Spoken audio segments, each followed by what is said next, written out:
సమాధానం వస్తుంది.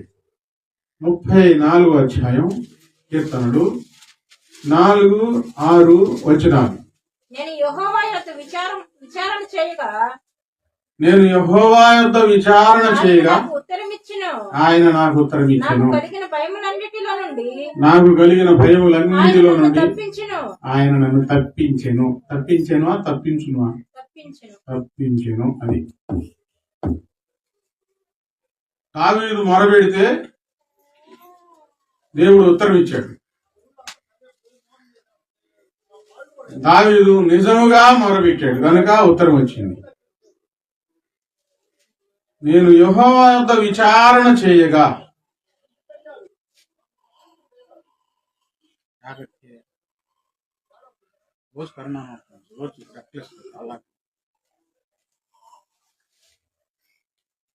నేను యెహోవా యొద్ద విచారణ చేయగా ఆయన నాకు ఉత్తరం ఇచ్చాను. నాకు కలిగిన భయములన్నిటిలో నుండి ఆయన నన్ను తప్పించాను. ఇప్పుడు మొరబెట్టడం వేరు, ప్రార్థన చేయడం వేరు. మొరబెట్టడం అంటే ప్రలాపించడం, ఏడవటం, బ్రతిమలాడుకోవటం.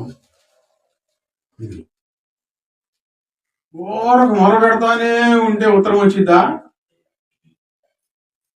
ఆయన మొరబెట్టుకుంటూ దేవుని దగ్గర ఎప్పుడు మొరబెట్టాడు? శ్రమలో. ఎక్కడ మొరబెట్టాడు? ఆలయంలో. తన ఆలయంలో ఆలకించి. ఎలా మొరబెట్టుకున్నాడు? విచారణ చేస్తూ మొరబెట్టుకున్నాడు. నేను యెహోవా యొద్ద విచారణ చేయగా నాకు కలిగిన భయములన్నిటిలో నుండి ఆయన నన్ను తప్పించాడు.